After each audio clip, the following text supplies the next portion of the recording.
সুপ্রিয় চাকরি প্রত্যাশী ভাই বোনেরা আসসালামু আলাইকুম। বাংলাদেশ পুলিশের সার্জেন্ট এএসআই নিয়োগ বিজ্ঞপ্তি 2026 দেখতেই পাচ্ছেন আমার কাছে, কিন্তু এই যে পুলিশের ক্যাডেট এএসআই নিরস্ত্র নিয়োগ বিজ্ঞপ্তি 2026 এই সার্কুলারটি হাতে চলে এসেছে। আপনারা অনেকেই দীর্ঘ অপেক্ষায় ছিলেন এই সার্কুলারটি কবে আসবে এএসআই পদে।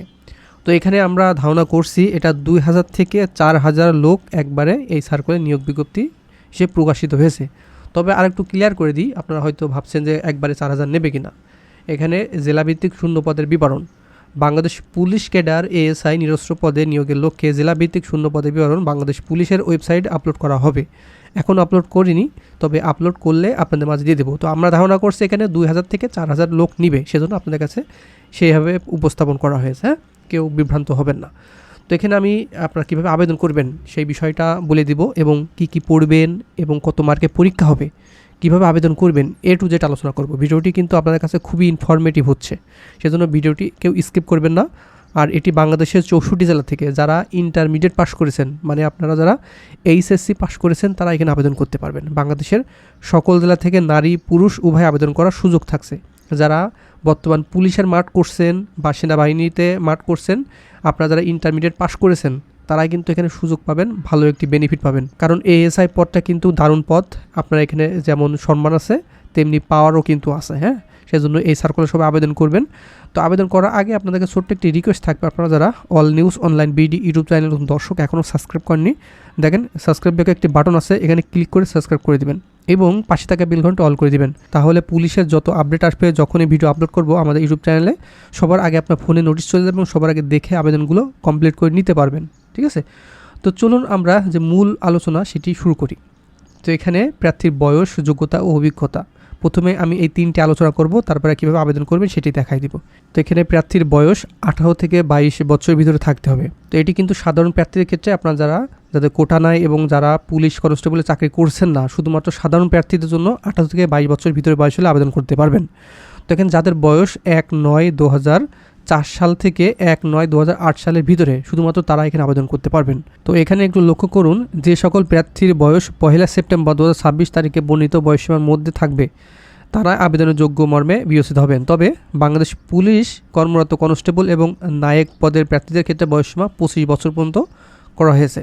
যারা বর্তমান পুলিশ এবং নায়ক পদে আপনারা চাকরি করছেন তারাও এখানে আবেদন করতে পারবেন পদোন্নতির জন্য। ঠিক আছে, সেজন্য কেউ মিস করবেন না, যারা চাকরি করছেন তারাও এখানে আবেদন করতে পারবেন, যারা সাধারণ প্রার্থী তারাও এখানে আবেদন করতে পারবেন। সেই হিসেবে কিন্তু এখানে অনেক বড় একটি সার্কুলার প্রকাশিত হয়েছে, কেউ মিস করবেন না। আর সবচেয়ে গুরুত্বপূর্ণ বিষয় হচ্ছে শিক্ষাগত যোগ্যতা, অভিজ্ঞতা। আপনার কি শিক্ষাগত থাকলে আবেদন করতে পারবেন?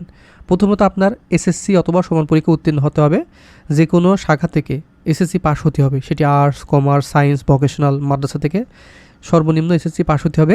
এখানে 3.5 পেয়ে উত্তীর্ণ হতে হবে অথবা সমমান। ঠিক আছে, 3.50 পেয়ে উত্তীর্ণ না হলে, মানে এর নিচে পাইলে আপনি আবেদন করতে পারবেন না। আর এখানে এইচএসসি অথবা সমান পরীক্ষা উত্তীর্ণ হতে হবে, কমপক্ষে 3.50 পেয়ে উত্তীর্ণ হতে হবে।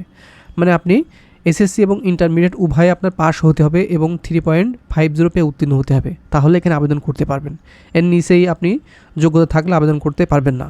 একটু ভালো করে আরেকবার দেখে নেবেন। ঠিক আছে, আর আরেকটি বিষয় হচ্ছে, আপনারা অনেকেই বলতেছেন কম্পিউটার ব্যবহারের দক্ষতা ও অভিজ্ঞতা সম্পূর্ণ লাগবে কিনা। অবশ্যই এখানে উল্লেখ করে দিয়েছে কম্পিউটার ব্যবহারের দক্ষতা ও অভিজ্ঞতা সম্পন্ন হতে হবে। অবশ্যই আপনার কম্পিউটার সার্টিফিকেট থাকতে হবে।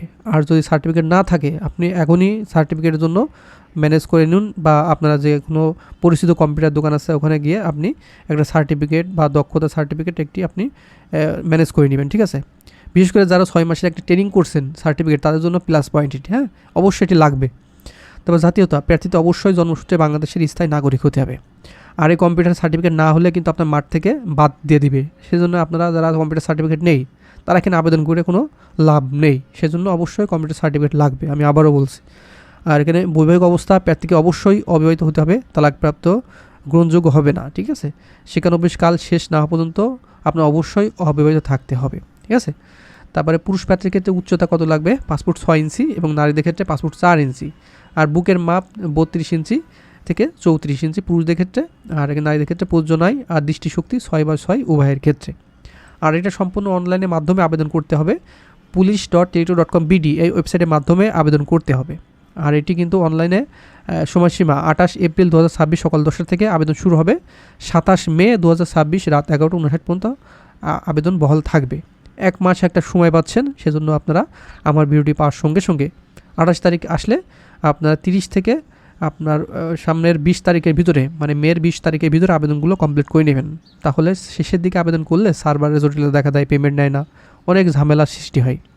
সেই জন্য 28 তারিখে শুরু হলে আপনার 30 থেকে আপনার 20 মের ভিতরে আবেদন করার চেষ্টা করবেন সবাই, লাস্টের দিকে আবেদন করতে যাবেন না, হ্যাঁ। আর এটি শুধুমাত্র 48 টাকা সার্ভিস চার্জ সহ আপনার জমা দিতে হবে পরীক্ষার ফি বাবদ। আর অনলাইনে পরীক্ষার স্বাক্ষর লাগবে 300x80 পিক্সেলে, আপনার ছবি লাগবে 300x300 পিক্সেলে, ঠিক আছে। তারপরে এটা আবেদন করার ভিতরে আপনার ইউজার আইডি পাবেন, পাওয়ার কিন্তু 48 ঘন্টার ভিতরে আপনার 2টি SMS দিতে হবে। এই যে SMS কীভাবে দিবেন, ASI space user ID send করবেন 16 নাম্বারে। সেন্ড করার পরে আপনার একটি পিন পাবেন, ঠিক আছে। পিন পাওয়ার পরে দ্বিতীয় SMS দিবেন আবার ASI space ES space PIN দিয়ে সেন্ড করবেন 16 নাম্বারে। সেন্ড করার পরে আপনার এই যে congratulation applicant name, you payment has been successfully complete for, এখানে ASI আপনার নাম থাকবে এবং আপনার ইউজার আইডি পাসওয়ার্ড দিবে। তখনই কিন্তু আপনি বুঝতে পারবেন যে আপনার আবেদনটি সম্পূর্ণ হয়েছে। আপনি যে ইউজার আইডি পাসওয়ার্ডের SMS না পাইলে এটা কিন্তু আবেদন সম্পূর্ণ হবে না।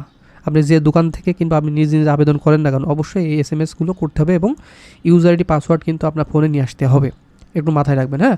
আর এটা শুধুমাত্র টেলিটক প্রিপেড সিম দিয়ে কিন্তু করতে হবে, অন্য সিম দিয়ে করলে হবে না।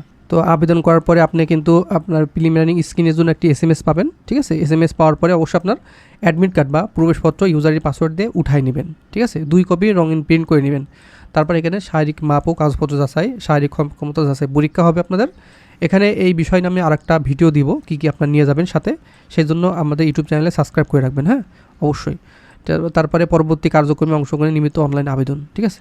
আপনার আর একবার কিন্তু আবেদন করতে হবে, সেখানে 112 টাকা আপনার পেমেন্ট করতে হবে। আমি আজকে শুধুমাত্র সার্কুলার বিষয়ে আলোচনা করলাম, আর এই বিষয় নিয়ে আরও বিস্তারিত ভিডিও দিব, সেখানে কিন্তু আপনি আরও ক্লিয়ার হয়ে যাবেন। তারপরে লিখিত মনস্তাত্ত্বিক পরীক্ষা হবে, কম্পিউটার দক্ষতা পরীক্ষার প্রবেশপত্র অ্যাডমিট কার্ড সংগ্রহ করতে হবে। এই যে এখান থেকে কিন্তু আপনার লিখিত পরীক্ষার প্রবেশপত্র ডাউনলোড করতে হবে।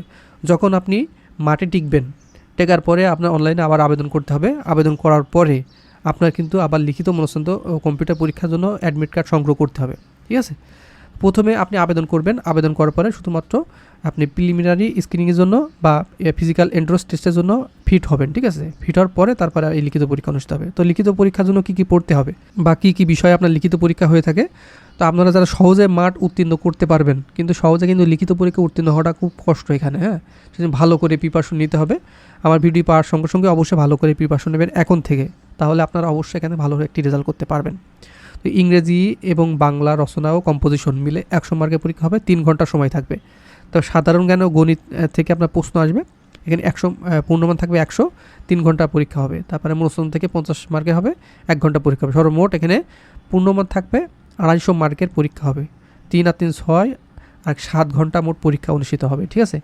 এই পরীক্ষার SMS কিন্তু আপনার মোবাইলে SMS এর মাধ্যমে জানাতে হবে। তারপর কম্পিউটার দক্ষতা পরীক্ষা অনুষ্ঠিত হবে, তারপরে বুদ্ধিমত্তা মৌখিক পরীক্ষার প্রবেশপত্র সংগ্রহ করতে হবে, ঠিক আছে। তারপর স্বাস্থ্য পরীক্ষা হবে, তার মৌলিক প্রশিক্ষণের জন্য চূড়ান্ত মনোনীত হবেন, তার মৌলিক প্রশিক্ষণ গ্রহণ করতে হবে। তারপর নিয়োগ ও চাকরির সুবিধা এখানে দেওয়া আছে, এখানে 10,200 থেকে 24,860 টাকা বেতনের চাকরি, 14তম গ্রেডের, খুব ভালো একটি বেতন গ্রেড, কেউ মিস করবেন না। আপনারা যারা এখানে যোগ্য আছেন অবশ্যই আপনারা ভালো করে প্রিপারেশন নেবেন। আর এখানে শারীরিক সক্ষমতা যাচাই পরীক্ষা এটা কিন্তু উল্লেখ করে দিয়েছে, সেজন্য আপনারা এই ভিডিওটি একটি স্ক্রিনশট নেবেন, হ্যাঁ। আপনার জেলা কোনটায় পড়ে সেটা আপনি দেখে নেবেন।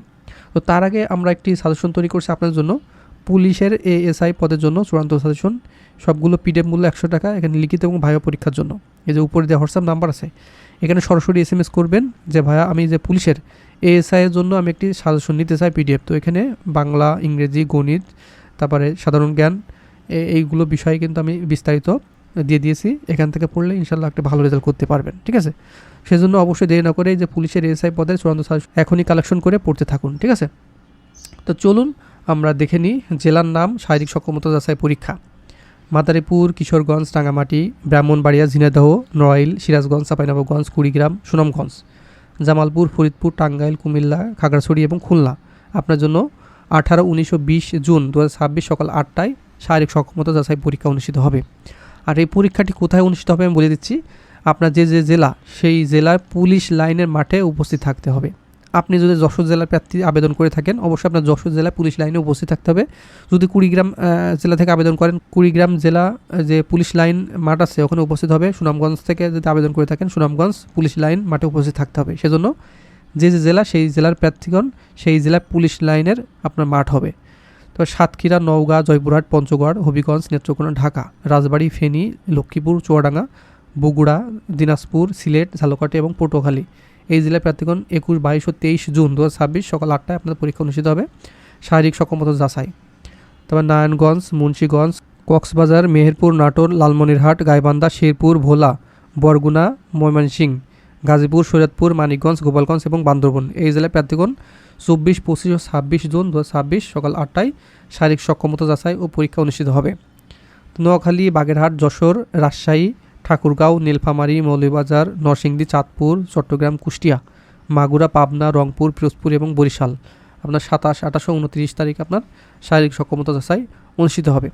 তো আমি এই ভিডিওর মাধ্যমে আরেকটু সামারি করে দিচ্ছি। আপনারা যারা আবেদন করতে চান অবশ্যই ইন্টারমিডিয়েট পাস হতে হবে এবং সর্বনিম্ন এখানে 3.50 পেয়ে উত্তীর্ণ হতে হবে এবং যারা এসএসসি পাস করেছেন তাদেরও কিন্তু 3.50 পেয়ে উত্তীর্ণ হতে হবে। মানে এসএসসি এবং ইন্টারমিডিয়েট উভয় 3.5 পেয়ে উত্তীর্ণ হতে হবে, তাহলে আবেদন করতে পারবেন। আর বয়সসীমা অবশ্যই 18 থেকে 22 বছরের ভিতরে থাকতে হবে। আর এখানে অবশ্যই কম্পিউটার ব্যাপারে দক্ষতা অভিজ্ঞতা সম্পূর্ণ থাকতে হবে, তাহলে এখানে আবেদন করতে পারবেন। আর এখানে আপনার অবশ্যই বাংলা এবং ইংরেজি রচনা ও কম্পোজিশন 100 মার্কের পরীক্ষা অনুষ্ঠিত হবে। সাধারণ জ্ঞান ও গণিত 100 মার্কের এবং মনস্তত্ত্ব 50 মার্কের, মোট 250 মার্কের পরীক্ষা অনুষ্ঠিত হবে। আর এই মাঠ হবে নিজ নিজ জেলা শহরে মাঠ হবে। এই ছিল বাংলাদেশ পুলিশের ক্যাডেট এএসআই নিয়োগ বিজ্ঞপ্তি 2026 সম্পর্কে A to Z, ঠিক আছে। আর এই সার্কুলার বিষয়ে আর কোনো তথ্য জানার থাকলে এই ভিডিও কমেন্ট বক্স আছে, কমেন্টে আপনার সমস্যাটি লিখে দেবেন, আমি পরবর্তীতে আপনার সমস্যার সমাধান করার চেষ্টা করব, ঠিক আছে। তো আপনারা আবেদন করে আপনার ফিজিক্যাল যে ফিট সেই ফিটের মাঠের জন্য প্রিপারেশন নেবেন, ঠিক আছে। তারপরে আপনারা আর একটা আবেদন করতে হবে, সেটা আমি দেখা দেবো পরে। আপনারা আপাতত এই পর্যন্তই এই সার্কুলার বিষয়ে আলোচনা করলাম। ভিডিওটি ভালো লাগলে অবশ্যই একটি লাইক দিবেন। পরবর্তীতে সকল আপডেট পেতে আমাদের ইউটিউব চ্যানেলটিকে সাবস্ক্রাইব করে রাখবেন। তো ভালো থাকবেন, সুস্থ থাকবেন, দেখা হবে নেক্সট আকর্ষণীয় জব সার্কুলার এবং শিক্ষামূলক তথ্য নিয়ে।